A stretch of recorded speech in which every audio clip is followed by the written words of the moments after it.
1, 2, 3, 4, 1, 2, 3, 4.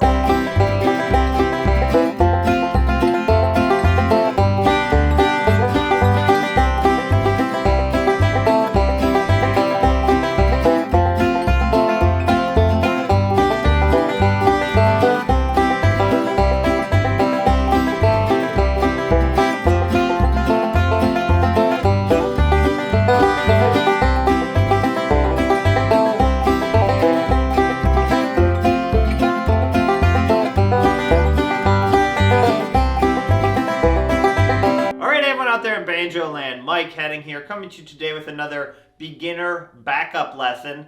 This time I wanted to keep it pretty easy, and I wanted to focus on a first-time lesson for playing in the key of C. So a lot of beginners get the basics down of playing in the key of G, which is a really great spot to start because the banjo is tuned to G. But I see a lot of students that are a little bit nervous about branching out and playing in a different key. So learning to play in G is very good, but that's going to limit the amount of keys you can play in based on where you can put your capo. So it's good to know how to play in other keys other than G. So a good one to start is C, because if you can play in G and you can play in C, you can pretty much play in most of the keys needed to play with your capo. And we'll talk about that more as the lesson goes on. So I wanted to give a very beginner lesson, just a very easy way to play in C to start. Just kind of dip your toe in the water, get you a little quick win, hopefully, and you can realize that playing in C isn't as scary as it sounds if you've never done it before. So that's what we're going to break down for this lesson. I've got, I think, 4 times through a basic backup progression, so we'll break that down exactly how I played it at the beginning. And then for the second half of the lesson, we're going to take this basic backup progression and apply it to a few different songs. So I've got 5 or 6 easy jam standards picked out, and we'll look at how we can take fragments of this backup section and use it to build our own future backup lesson that we can apply to a real song. Because this initial one that I'm teaching is basically just going to be like a blueprint. It's going to show you some backup licks in the key of C for the chords C, F, and G, and then we'll look at it, like I said, applying it to a couple real songs. That's what we'll do for the second half of the lesson. All right, let's start breaking it down. Okay, so each backup section is going to be 8 measures long, and we're going to be using the 3 easy chords in the key of C, C, F, and G, and then back to C. So it's the 1, 4, 5 in the key of C, similar to G, C, and D that you've probably done in G. G in that case is our 1 chord, our root chord. C is our 4 chord. And D is what's called the 5 chord. We won't get into the numbers right now, but just remember, you might have heard of a 1, 4, 5 progression. So in C, our 1 chord is now C, our 4 chord is F, and our 5 chord is G. So let's just make sure we got the chords down, because we're just going to stay down the neck for this lesson. So our C, this might be a review, but we're going to put our index finger on the 1st fret of the 2nd string, our ring finger up on the 2nd fret of the 1st string, and our middle finger down on the 2nd fret of the 4th string. The 3rd string is open. So that's a C. To go to F, keep your index finger down. Move your middle finger to the 2nd fret of the 3rd string, your ring finger down to the 3rd fret of the 4th string, and your pinky up on the 3rd fret of the 1st string. So you're kind of going from this C to this F, and I'm keeping my index finger down as kind of a plant there. So that's F. So maybe just practice, you can strum, just going back and forth between those two. And then we either have G is either open, or the other way you can do a G that we won't use in this lesson, but it's good to know, is if you take this shape and move it up 2 frets, that's a G. So you have F, G, and then back to C. The other one, G, is obviously you probably know is open. Just all open strings is G. So those are the 3 easy chords we're going to use for this lesson. Not too hard. We're going to add some licks and some slides and some rolls and stuff, but that's the 3 chords we're going to use. C, F, and then to G, and then back to C. So 2 measures each, and then it starts over. So we have a 4 measure pattern. Twice is 1 time through the backup, so 8 measures. So let me play the first 8 measures, and then we'll start breaking it down. Here we go.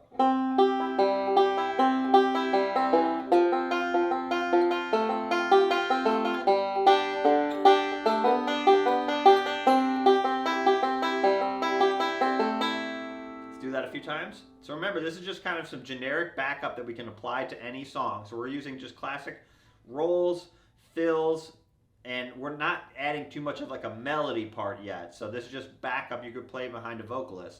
So let me do it again.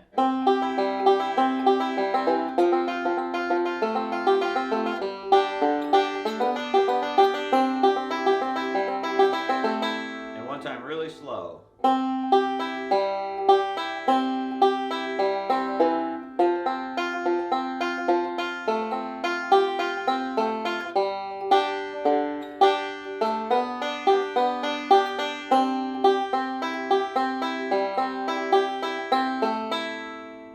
We have 2 measures of C to start. We're just going to use kind of some right hand thumb practice. So our thumb's going to come down to the 2nd string. I just got my C down. And then we're going to do the outside strings. And then 3rd string with your thumb. And then the outside strings. And the timing is 1, 2, and 3, 4, and. So we're using our thumb twice in a row. So we're going thumb, thumb middle, thumb, thumb middle, which is actually going to help us play that pause. So the count is 1, 2, and 3, 4, and.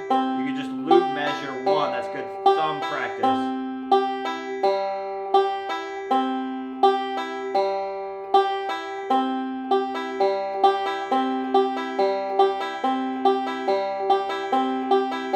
The other thing we're doing there is embedding a little bit of a bass line where the 1st fret, 2nd string is our root note, and the 3rd string is our 5th tone. So that's like that'd be almost like a little bass line.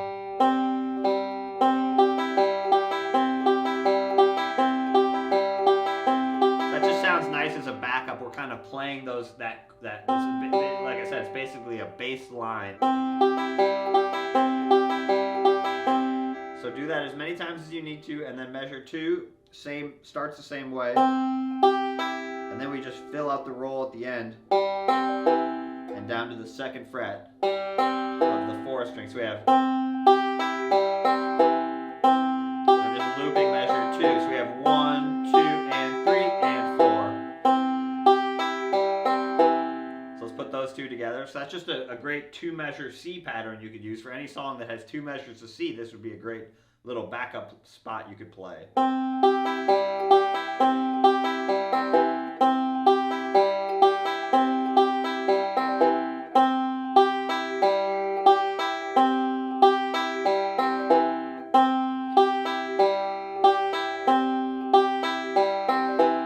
Notice how much I'm using the thumb on my right hand. In Scruggs style, there's a good rule that if you can use your thumb, you should. Your thumb is usually a little bit more powerful and accurate than your other fingers. That's just a good general rule of thumb, no pun intended, is to use your thumb when you can. Now we're going to go into an F chord. So I actually made this 2nd fret on the 4th string a quarter note. That gives me time to bring my 3rd finger up. Normally you might do like a full thumb index, thumb middle roll there at the end. The downside to that though is then you have to move your 3rd finger really quickly up to the 3rd fret of the 4th string. So that's why it doesn't work quite as well there. So we cut the roll off just a little bit early in measure 2. Right here. So now I can start moving my 3rd finger. So I move my 3rd finger. And keep your index finger down and add your pinky on the 3rd fret of the 1st string, and now do 2 forward rolls, thumb, index, middle with your right hand, strings 4, 2, 1 twice. And then we need 2 more notes to fill out the rest of the measure. Do thumb, middle. So just a forward roll on an F chord.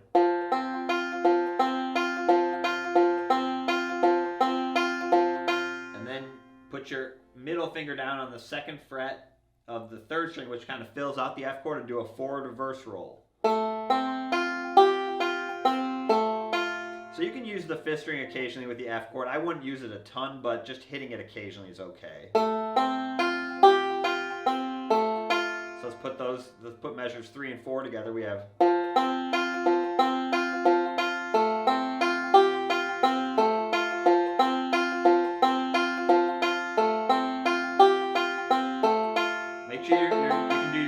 test there. Just make sure you're not getting any clunky notes. notes, you have to have your wrist out enough.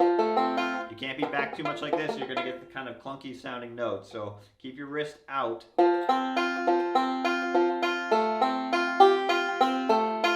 then we're going to go to open for G, some pinches, thumb, 3rd string, pinch the outside strings, and then 4th string, and then pinch. And those are going to be quarter notes, so don't rush through that. So it's 1, 2, 3, 4.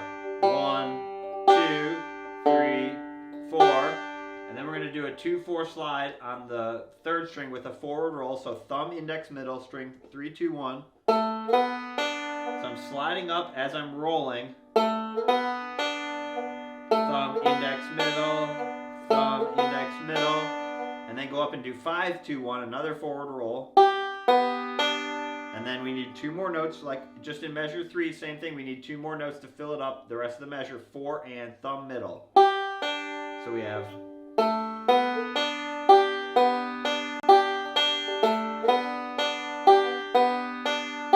You could loop that measure. Let's do just the right hand once. Remember, the right hand's going...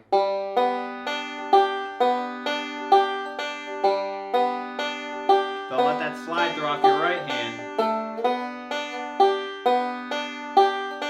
So measures 5 and 6 sound like this, not too hard.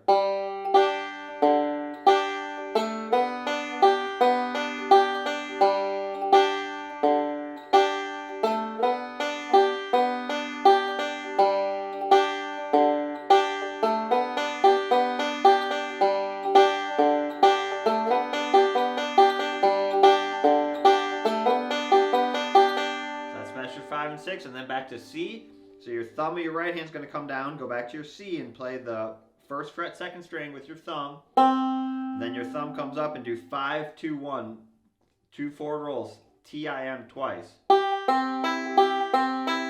Same thing there, we're using that thumb twice in a row to help us play that timing. 1, 2, and 3, and 4, and 1, 2, and 3, and 4, and... It helps us play that pause at the beginning. So 1, 2, and 3, and 4, and... Because like if we use our index finger, it's easier to just roll right with your thumb, but if you use your thumb twice in a row, that natural movement of moving your thumb up there helps you play that timing naturally. And then we just have a forward reverse roll on our C chord. And then I put the 2nd fret down on the way back down. Just like that just spices it up a little bit. It's just an easy backup lick. So it's not really a lick, but we're just adding that one finger to change the pitch. So